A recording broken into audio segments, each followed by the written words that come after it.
Good, dear colleagues, let's slowly start maybe with our webinar. Welcome, welcome.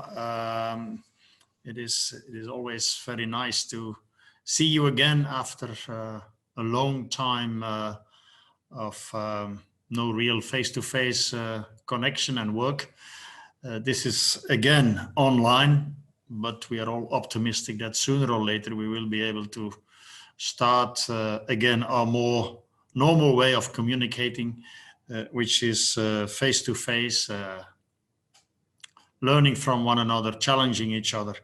Sooner or later that will come back, but for now we have to rely on online communication. We are with a small group today, so it is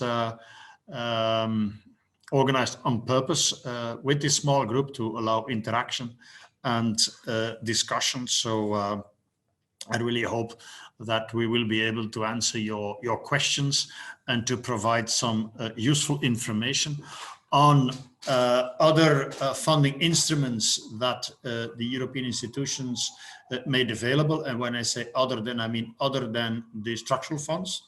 Last webinar, we introduced to you the ESF Plus instruments that are available now, mainly the Corona Response Investment Initiative and the React EU.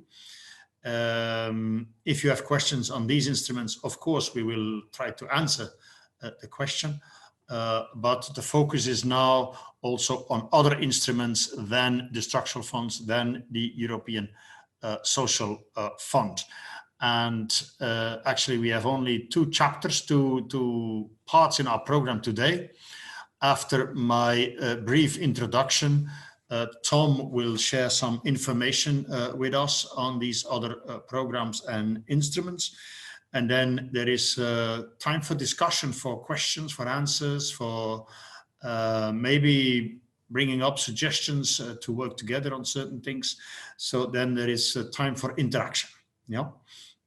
So this time, no speaker from the Commission that maybe takes a good bite out of the time that we have available and come, as it happens now and then, with very bureaucratic language that is difficult to follow and to understand. No, this time we really planned to have open conversations amongst us. There are only EASPD members here, so you can consider this as a sort of a safe haven where you can come with your questions the way you want to ask them. That's more or less what I wanted to say as an introduction.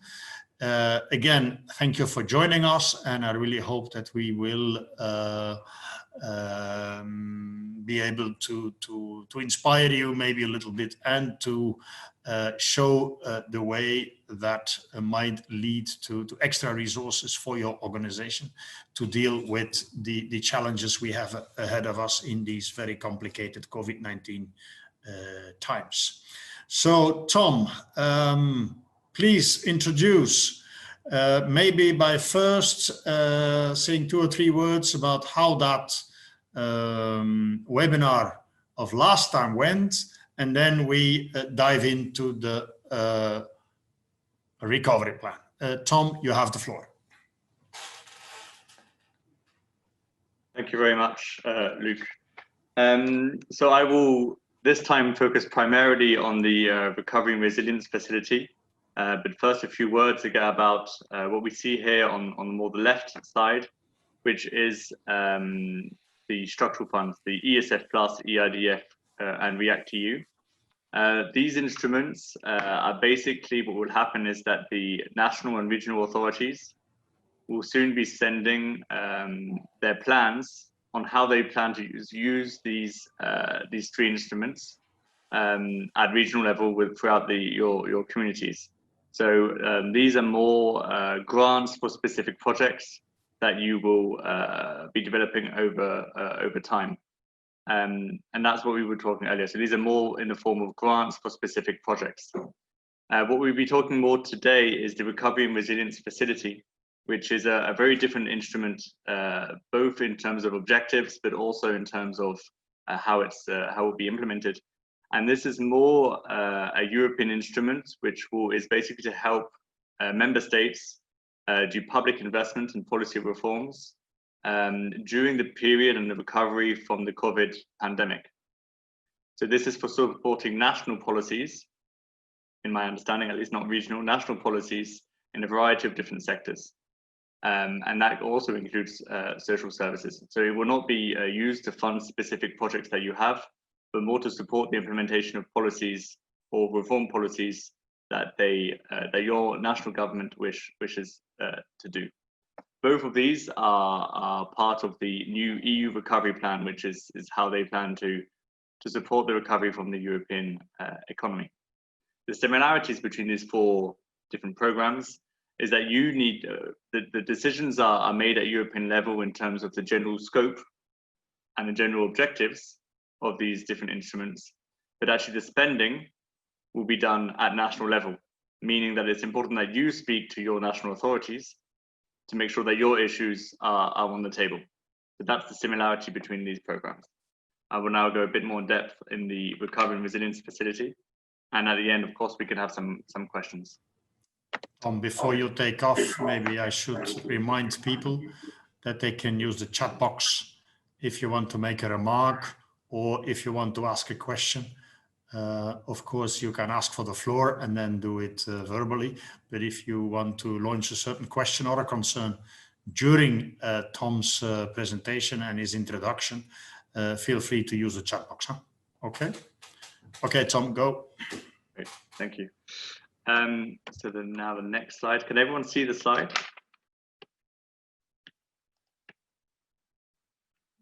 Yes, okay. Great, so the Recovery and Resilience Facility is still under negotiations between the Member States and the European Commission and the Parliament. It's part of the overall, it's the biggest part of the new EU recovery plan, which is this very large 1.8 trillion euros worth of investment into the national economy.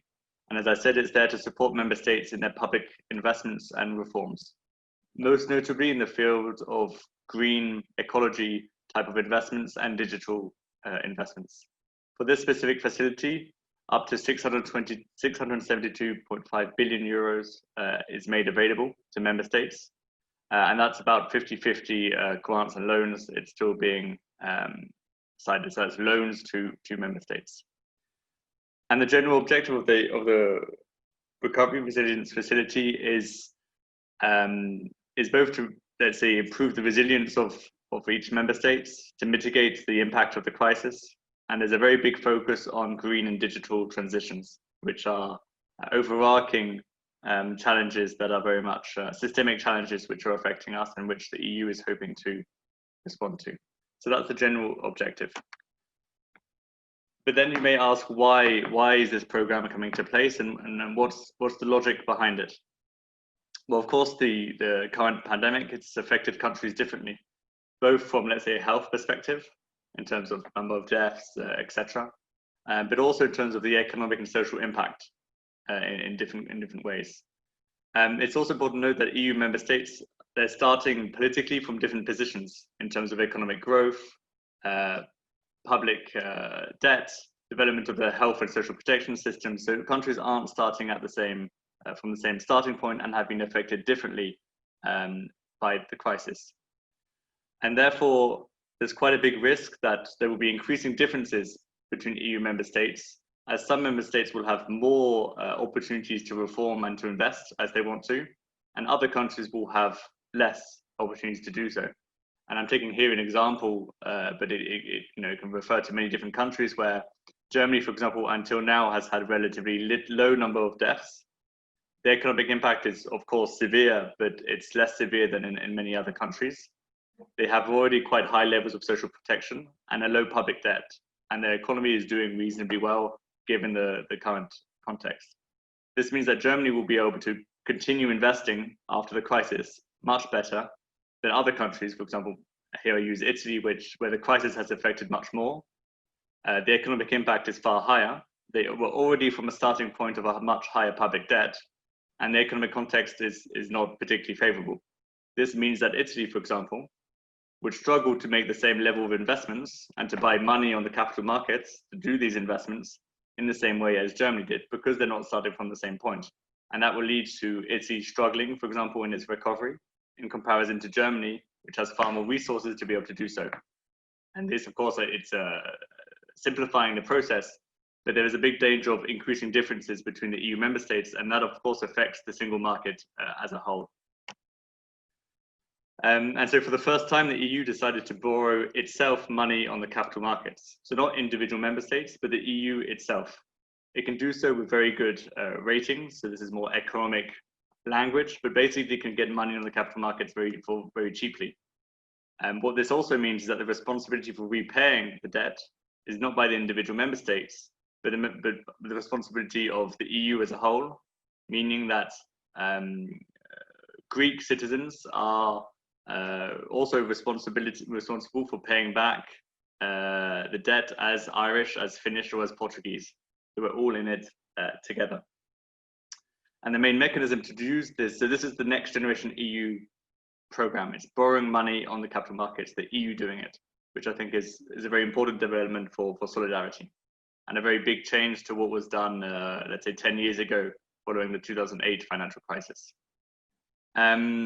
This one of the biggest instruments in this new package is this recovery and resilience facility, which is basically giving more money to the countries which have suffered a lot from the crisis, both in terms of public health, but also in terms of unemployment levels, economic impact, etc. And of course, taking into account the size of the country itself. So countries aren't getting exactly the same amounts, it's just depending on very many different factors. So that's the logic behind the Recovery and Resilience Facility. It's to make sure that every country is able to make the right reforms, to make the right public investments, so that Europe as a whole can recover from the crisis, both economically and socially. So I come back again to the recovery plan. Here you can see the recovery facility on the right, which is part of Next Generation EU, which is part of the recovery plan for Europe. So how does this recovery and resilience facility work? It's a bit of a complex and new procedure. And so I hope this is, maybe it's using a bit of Euro jargon, but maybe we can discuss and simplify it afterwards. Every year, the European Commission, for the last 10 years, the European Commission have been giving country-specific recommendations, 3 or 4 of them, as part of the European semester process to each member state. So every year, the Commission analyzes the national economies, and by economy, I also mean social policy, education policy, etc. And gives recommendations on where they think there is the biggest room for improvement or the biggest economic dangers. And these are given every year, and here we will start with the country-specific recommendations for this year and the previous one. So in fact, this process has already started. So each country had their recommendations. I will show you an example later. And then recently, the Commission have also launched the annual growth survey. And what this is, it's the overarching economic analysis, economic and social analysis, highlighting the priorities for Europe in the years to come. Well, of course, for this year, it's very much tied to the COVID crisis. But what they're trying to do is also make sure that the budget, the EU budget, both the structural funds, which we talked about 2 weeks ago, and this new recovery and resilience facility is aligned to the country-specific recommendations. So in short, what the EU is trying to do is to make sure that the EU funds and the EU programs, including this one, are aligned to the recommendations that the Commission are making to each member state. That it's really tackling what they consider to be the priority issues. And then, and this is what the annual growth survey has done. It's also set out how basically this recovery and resilience facility will work with the European semester process, which already existed. Normally, already by mid-October, and this is why it's so important to have this webinar right now, because it means there's very little time, each member state will basically be sending to the European Commission their recovery and resilience plans. Basically, it's their investment plans. How will they use the money that's made available to them in the recovery and resilience facility? How will the EU member states use this 672 billion euros worth of money? So that's already very important that your ideas are part of these plans. or your sector as part of these plans to be able to benefit from it later. Then, of course, there will be a period of discussion and exchange between the Commission and the Member States on these plans, with a final plan to be delivered by the Member States to the Commission by the 30th of April next year, at the very latest. So they could decide to send it in already on the 1st of January, which would mean that they would get access to the money much quicker, which means that you have more time. So here we say 30th of January, 30th of April as a whole. But what I would suggest is that you really get into this as soon as possible within the next few weeks to make sure you're part of the plans that the Member States submit. I know that some countries have already sort of set out their investment plans. I know France, for example, has recently done that. And those will be funded by this new recovery instrument. So your job, or what I would recommend to you, is to make sure that you're part of these recovery and resilience plans, that you speak to your government and make sure that your sector is part of it. We will go a bit more in detail about how you could do that later. Following the delivery of these plans, these investment plans by the Member States, the Commission will make a proposal to the European Council. The European Council is basically the head of governments of each Member State. They will be those who will be deciding if the plans are acceptable and if the money can be sent to the Member State. And the Commission will do that together with analytical documents, which means it's basically the European Commission will say to the Council, we recommend that you agree to these recovery and resilience plans on the basis of our analysis that they are in line with how we consider to be the priorities. So the analytical documents will be analysis of each country's economy of sorts. And economy, again, the broader understanding of the economy, and that includes social services, employment, education, etc. And the analytical documents will be replacing what was previously the country reports. I don't know, some of you have maybe been involved in the European semester before. So basically the analytical documents will replace the country reports. After the Commission has sent this information to the Council will make a decision, and then the money will be sent to each country. That's a bit the process. Quite a short turnaround. I expect all this to be done for sure within the next 6, 7, 8 months, which again, I can only reaffirm the importance of acting soon. We can maybe come back to this later. But the most important documents are both the recovery and resilience plans by the Member States, which in fact are the investment programs. And then the response by the European Commission is also extremely important. Then, as I said earlier, the EU funds are often implemented at national level. So this is in fact giving money to the Member States, and the Member States decide how they want to spend the money. And that is true. Same for the ESF and others. But again, the EU sets, let's say, general policy framework, priorities for the Member States. The Member States can't do completely whatever they want. They have to fulfill certain issues within their investment programs. The first of, let's say, the policy priorities is that the Member States investment programs, the recovery and resilience plans, they have to be aligned to the country-specific recommendations they received of the previous year. So, for example, I'll briefly go through a few of the country-specific recommendations. And this was in last June. Overall, the communication said that access to social services is very important, and they also highlighted the key role of the social economy to create employment, in particular for vulnerable groups. What does this mean? It means that they give a general recommendation to Member States to make sure that to ensure access to social services, and to also promote the role of the social economy. By doing this, what they're doing is that they're recommending that the Member States use these recovery and resilience plans to support social services and to support the social economy. Or at least this is what they're being considered, and it's what you should be telling your Member State, in short, depending on how you see it. Then, of course, this is the overarching communication. So this is across the EU, but they also have targeted per country. And I will give a few examples. In Austria, for example, they recommended that as part of the recovery strategy in Austria, that they improve access to inclusive, good quality early childhood intervention and care. What does this mean? This means that Austria, as part of its recovery strategy, part of its recovery and resilience plan, it will need to make sure that they use part of the budget available to support early childhood intervention and care. This is good news for those who are involved in that sector. Well, maybe you need, members in Austria need to make sure, this is an example of course, is that early childhood intervention care is also used for children with disabilities and to support, for example, services for children with disabilities. This is an opportunity for you to get the reforms and the money that you need to do that. Bulgaria, it talks about the reform of social services, that they need to continue the reform, and in particular in terms of stabilizing the system and integrating health and social services. Then again, the Bulgarian authorities should, normally have to, align their investment program with this topic, with this issue.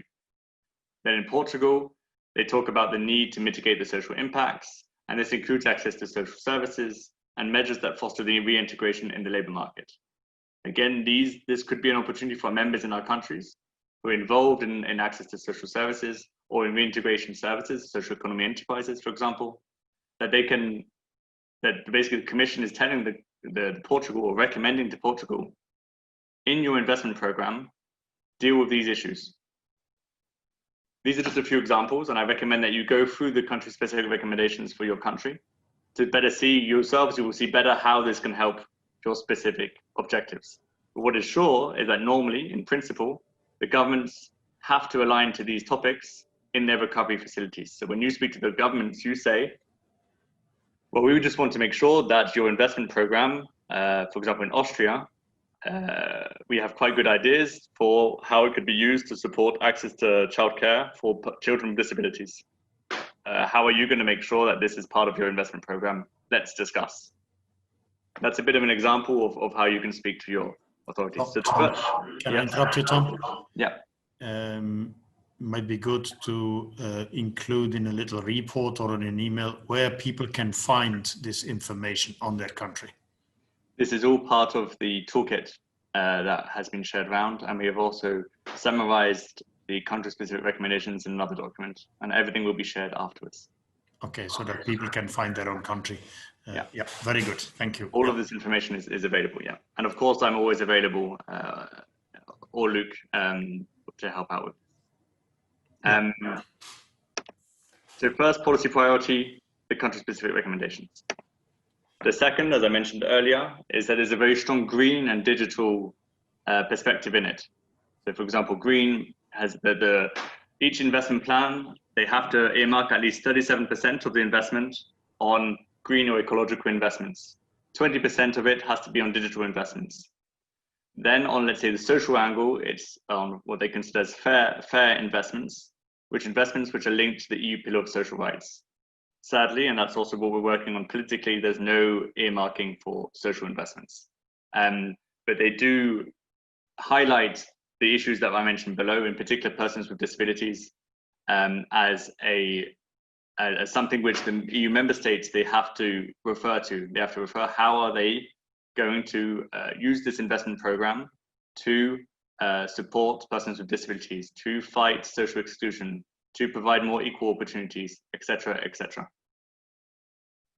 So that's, I mean, on the fair investments, it's reasonably simple to see how you can align yourselves to. But what I would recommend is that you also see how, potentially have a few ideas about how this investment program can help, for example, the digitalization of social services or social economy enterprises. Maybe this could be used. For example, the government can use it to support a new policy to help digitalize social services. And therefore you could get, I don't know, 50 million euros, the sector, on digitalization. So that's a bit of the way of thinking, and I will give more examples later. So the second priority is green, digital, and fair. I think in particular green and digital is if you can try and find a way to how your sector can relate to that or benefit from that.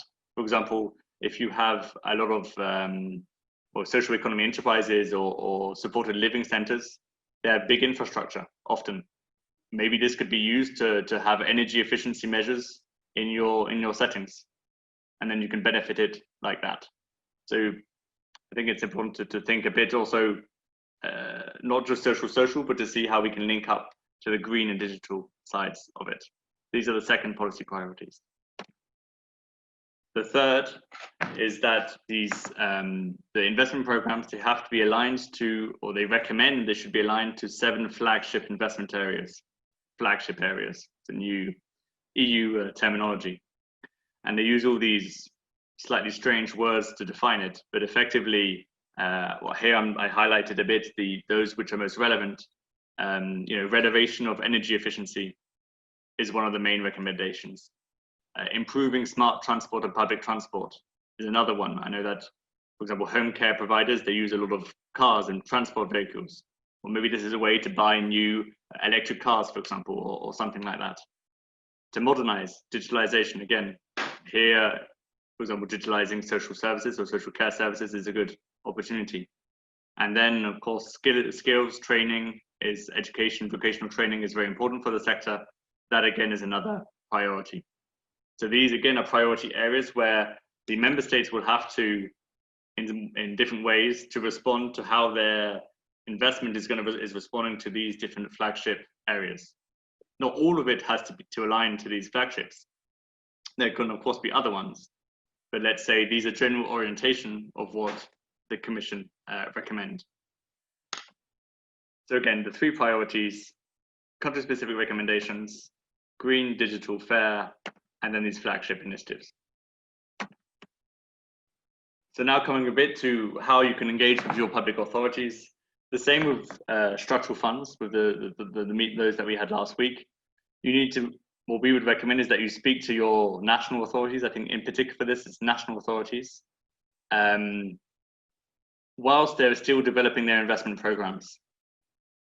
And it depends a bit who, depending on the country. I mean, it also depends on your contacts. If you have good contacts with the minister, then speak to that minister as well. At the same time, I'm quite aware, for example, in Spain, I know that this investment program, it's really going to the top of Spanish politics. So it's the head of government, head of state. It's really these people will be saying where this money will be going. So trying to influence the process at the highest level as well, starting from a letter, going through other techniques, or also working with other partners to do so.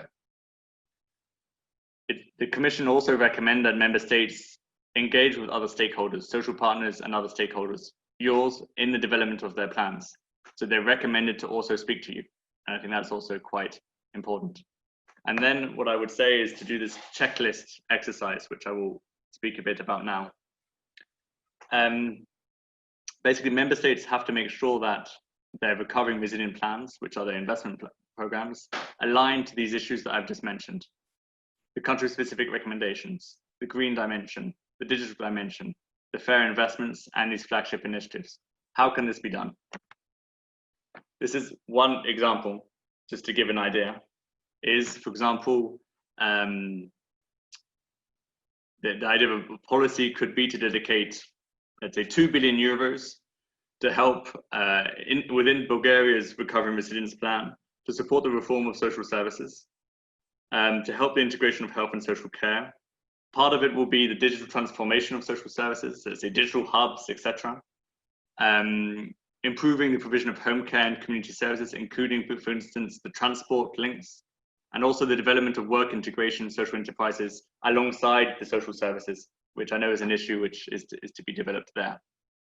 Then how does this idea of a policy reform, how does it help the member states to fulfill the objectives of the recovery and resilience plan? And here I put it a bit towards the bottom. First of all, it's aligned to the country-specific recommendations, because the Commission recommended to Bulgaria to integrate primary, long-term and community care, to reform social services, to improve cooperation between health and social services. This policy, this budget, could go a long way to actually implementing that recommendation. How does it align to green or digital aspects of it?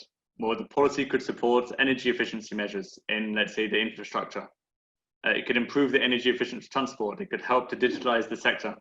You could have specific angles in this policy to that. Member states could have that. They could, if they want to, if they choose to, integrate these within their policies. It could be, how does it align to the fair aspect, social part of this? Well, the policy supports access to social services. So, and I would recommend that you talk about the specific principles of the European Pillar of Social Rights. We can talk about that later if you want. but also active employment measures linked to the work integration enterprises. How does it link to flagships?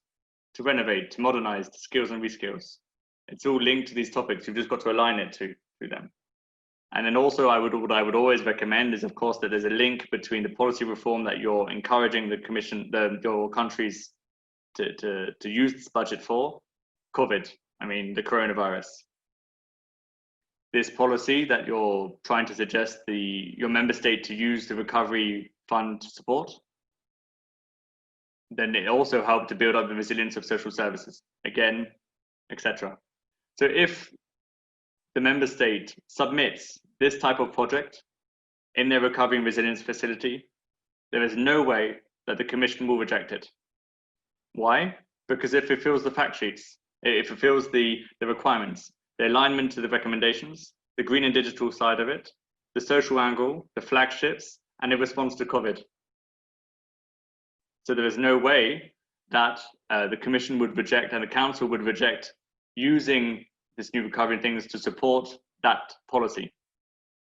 What you now need to do is to, or here, for example, in Bulgaria, is to speak to the Bulgarian authorities and try and convince them to use this new additional money to support that specific policy that they're already discussing. This is not a new policy, it's to support an existing policy. The same what you could do is, there doesn't have to even be a policy. It can link simply to be that the country wants to improve the resilience of social services. So you can invent a new sort of program, for example, to help digitalize social services or social economy enterprises. There could be a totally new program, and that you need to convince them to include it as part of their investment programs. So it all seems a bit complex, but actually by doing this sort of job for them, which in this table which I provided, you're showing to your government, you're showing them the way in certain sorts. You're showing them how they can do it. What we will also be doing, if you do make these steps, we could also be contact us, and we will be speaking to the European Commission. So again, on our side, the European Commission will be encouraging the member state to do this type of exercise. So on the one hand, you should speak to your authorities. On the other hand, if you have a good idea about what you want, speak to us, give us proof of why it's important. And we could also, in the months to come, speak to the Commission and try to get the Commission to also push for this. Because again, all we're doing is implementing the policy that they're developing. So this is the type of work that I think we need to be doing. So this is part of a toolkit, which I will send to you soon. The part on this recovery and resilience facility has been updated because the Commission launched guidance on this topic only last week. So if you've read the toolkit before, then this section will be adapted to take into account new developments. Contact your authorities, make sure, give them good policy ideas about how it could do, continue to discuss, but also stay in touch with us, because we could also try and push the Commission, who will be speaking to the member states, and they may be willing, the Commission may be willing to suggest policy ideas to the member states as well. And hopefully, if we do this job well, then you can benefit from this recovery resilience facility, this huge package of money in the years to come. That's a bit the general picture. I know it's a lot of information, but I hope it's the starting point. So if you have any questions, I'm here. Thank you, Tom. And maybe as a little add-on to that, indeed, it requires a bit of rethinking our involvement in policy processes. But the past few days, I had a few discussions with representatives of totally different sectors, industrial sectors, and they are preparing their input to their governments now to make sure that they will benefit from this funds provided by the European institutions. And we maybe sometimes think that, well, when it is about green, when it is about energy efficiency, it is not about us. Well, it is about us, because we have a lot of infrastructure, we have many cars on the roads, we go to people, we work with local communities and so on. So what Tom is saying is look at how you work and how that connects to the policy objectives of the European institutions. And when you then look at where you can benefit from these programs, make sure that your authorities are aware of it. I know that at this very moment in Germany, in a region, all the social service providers together are putting a plan together. Tom said it maybe in a bit of a joking style, but it is the reality at the moment. They want to buy electric cars for all their social workers that go into the families and into the communities. So they propose a plan to their local government. We need 3,000 electric cars for our staff to be able to, in a way, go green and have a better efficiency in energy efficiency in how we do our activities. In the first instance, we might think it's not about us, but it is also about us. So what the call here is, look at your services, look at what you do, and try to hook it to the policy objectives of the European institutions. And then, of course, you have to channel your request to the national level, then the national authorities in some countries that goes first to the regional level, and then the national level should put this in their macro plans and make sure that then the money starts to come. This is not about needs that we have today or tomorrow, but it might help us to deal with important challenges for our sector in the years to come. So this is why we thought it was important to bring this type of information to you. And as said already, Tom will provide information on these country-specific recommendations so that you have the information on your country, what we have in the plans there. And of course, we also can support you if working with your national or regional authorities would not work, then we can try to facilitate your work there as well. Okay, we talked already too long maybe. Let's see whether people want to take the floor. We are not with too many. We really wanted to have a good opportunity to exchange and to discuss. So if you have issues you would like to bring up, discuss, come in please. Who wants to be first? Agapi, please.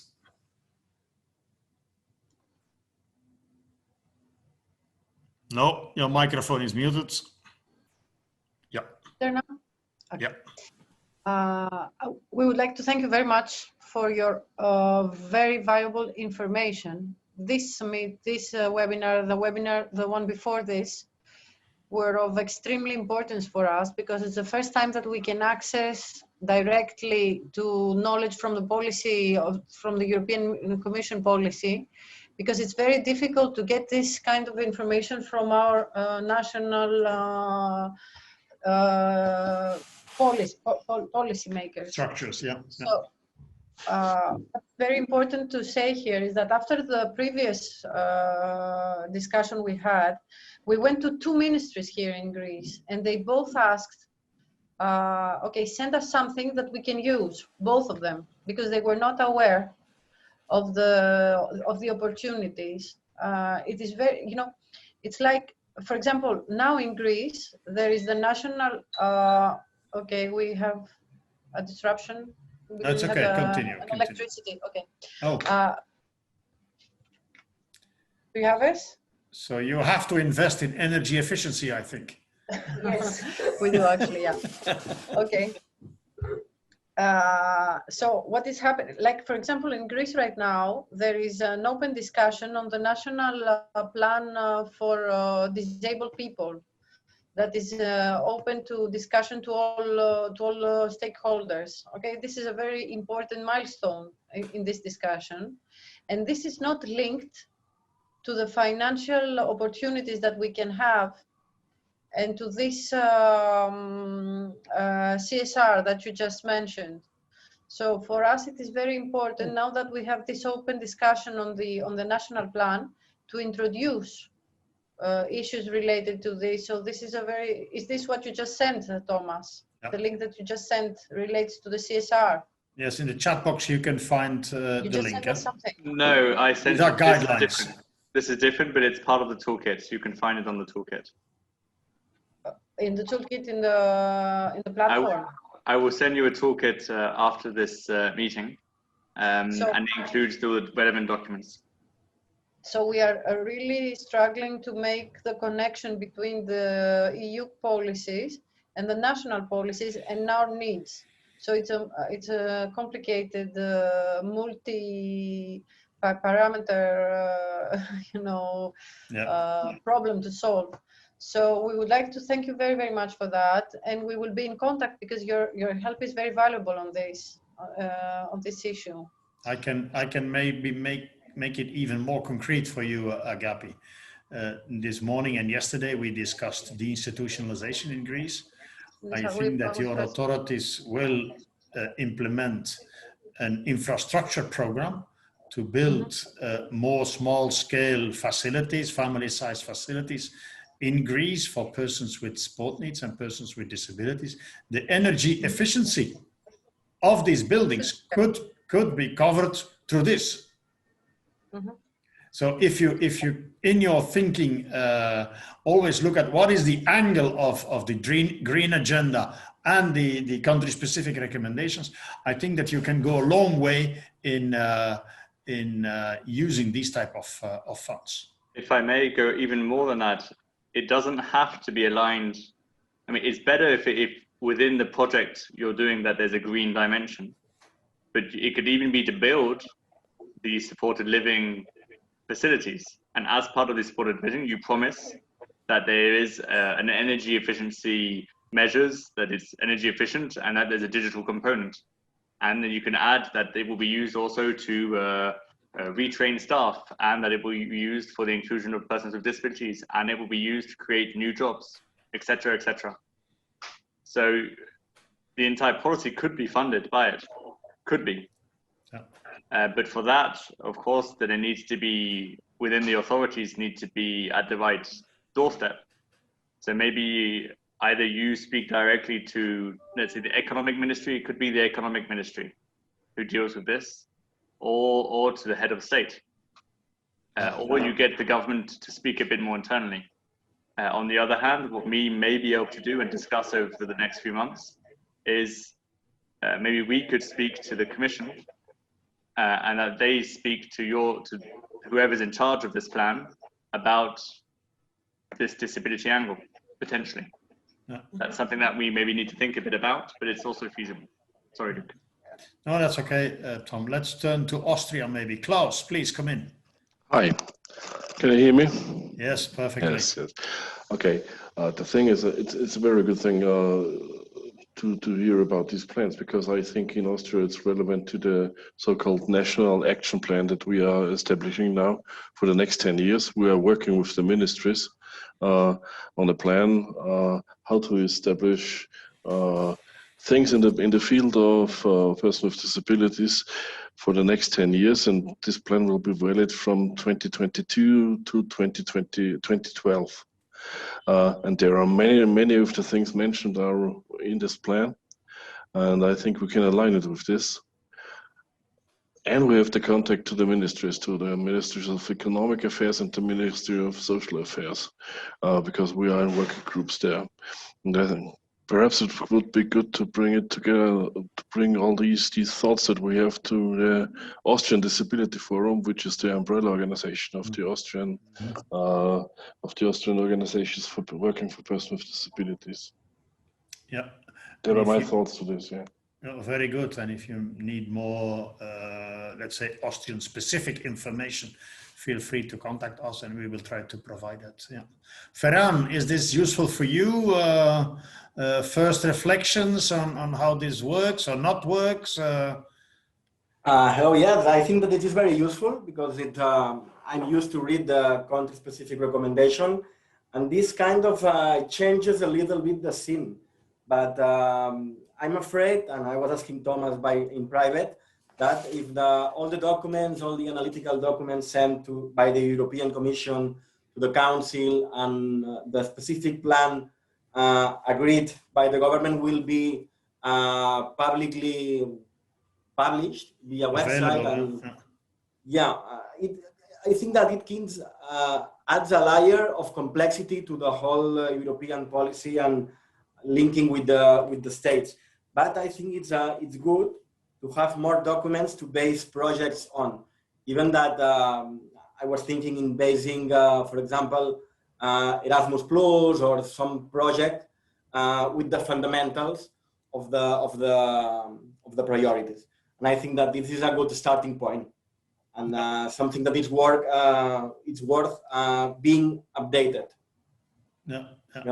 Thank you, Ferran. And indeed, you made an important point there. I think also if you develop new projects funded by other programs than this one, Horizon, the research program, or Erasmus or others, it's always good to refer back to the country-specific recommendations, the general policy orientation of the European institutions.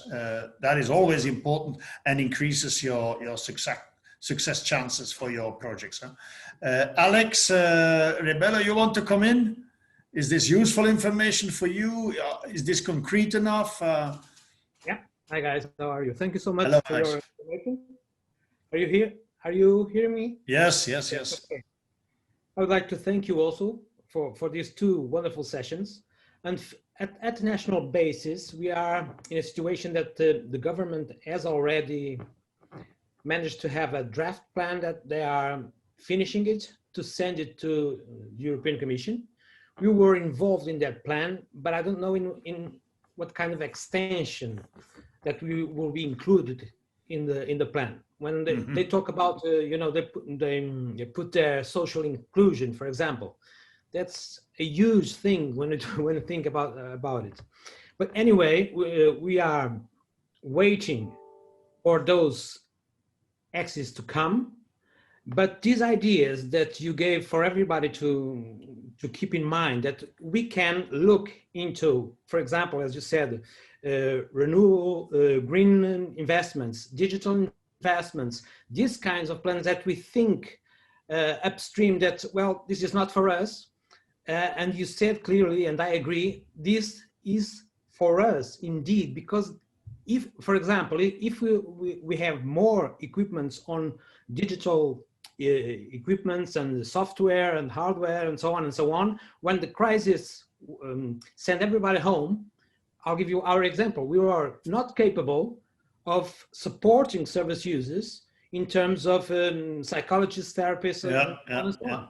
Yeah. And so this is a huge flag for us that we need to think a little bit further in a way that, wait, on the first reading that we do, it's not for us, but we need to be careful, look inside of it and try to not meet our needs to see if we have needs that we go into the green or digital or other examples, that we can find something that will help us usually in for the future and for these times. And so these ideas that you gave us, for example, the German idea of supporting clients or service users, supporting them with those electric cars is a wonderful example for us to get outside the box that we are in a more comprehensive way, and try to find solutions that then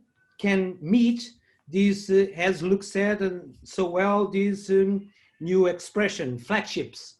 And so for us, it was wonderful. Thank you so much.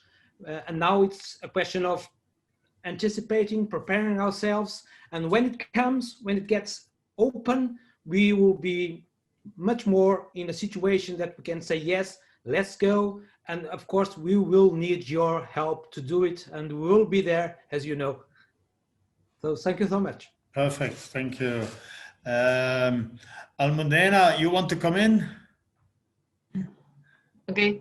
Yeah, I was just wondering one difficult question, especially considering the short time that we have to manage this.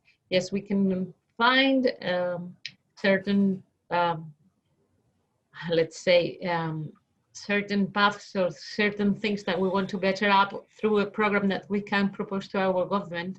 But we are, I think we're lacking on a little bit of time to calculate it. Then the question is, do we have to propose our government the amount of money that is needed for the project, because that's quite important. And the second question is related more to the budget.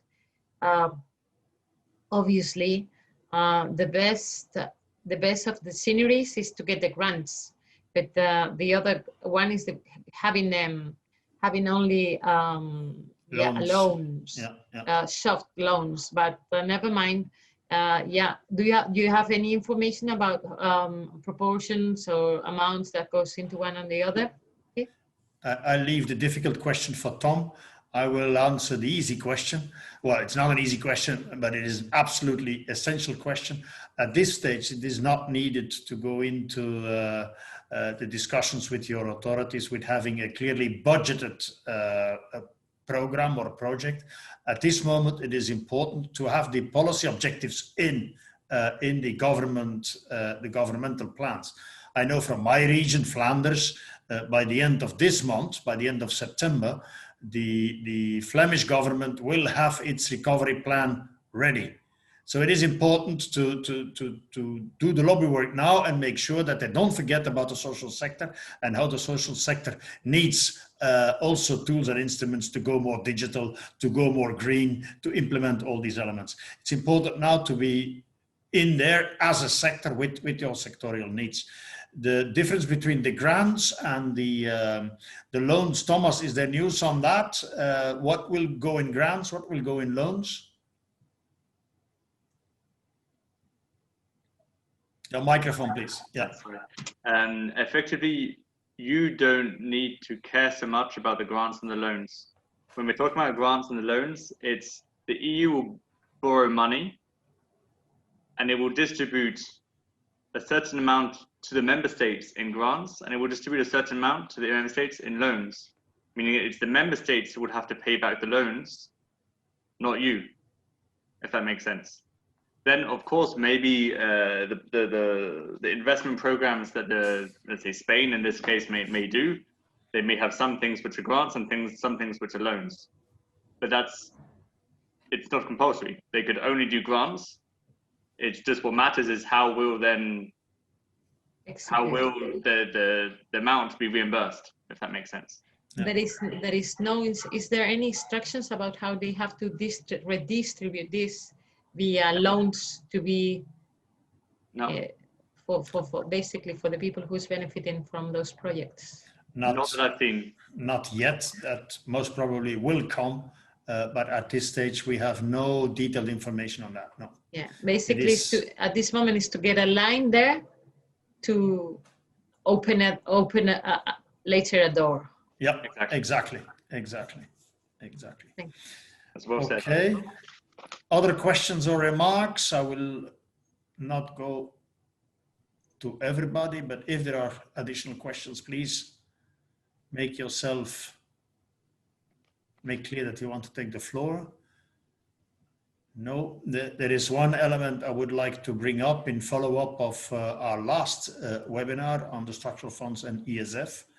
And that is, I think, an important, let's say, red light. In the meantime, we received a bit of information confirming that in some countries, the money allocated to social inclusion is used to do something else, is used to, for instance, fund temporary employment programs.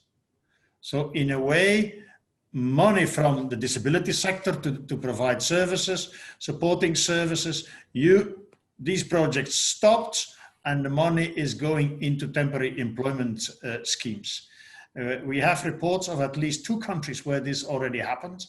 So if you are using ESF money for inclusion projects of persons with disabilities, children, families, and so on, and you have sent in already projects, or your authorities start to launch certain calls for projects, keep an eye on it, because the information we received is that sometimes the authorities, the local authorities, abuse the freedom given by the European institutions to drain the money into sectors which are far away from the social services sector.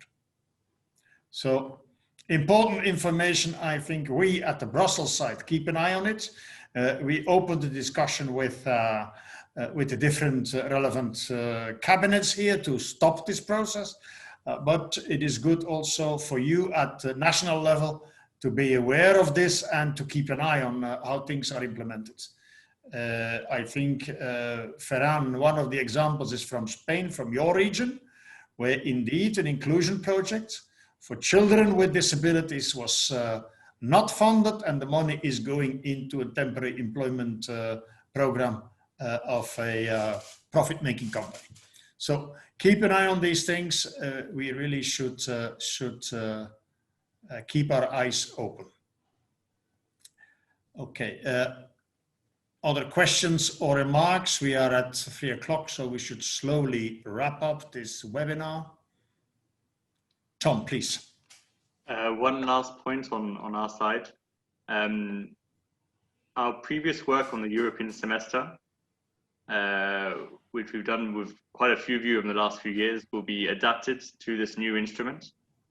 And we will be discussing a bit internally in our office how we will basically adapt our work on the European semester to make sure that the European Commission get the right information from you in their discussions with the member states on this program, because the Commission can also push investments in certain directions. So of course the members don't have to take part, but we are discussing in the next few weeks how we can make sure that we can collect. So you can do your work at national level with your government, but it may be interesting for you also to submit that information to us at European level, so that we can also speak to the Commission and try and make sure that they can, in their discussions with the member states, bring them up if that's what they feel is the right thing to do.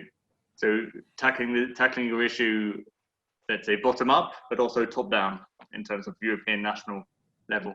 So we will be in touch with you in the weeks to come regarding this new strategy. Yeah, thanks. Okay. If there is nothing else, then I would like to thank you for your attention and for your contributions. Don't forget that we have a fantastic event on our agenda somewhere mid-October. It will be artistic. And at the end of that fantastic week, we will also try to elect a new board and a new executive committee and so on. So don't forget that we need your full involvement there in that week in October, mid-October. So see you there and take care. Bye-bye. You take care. Bye-bye. Thanks, everyone.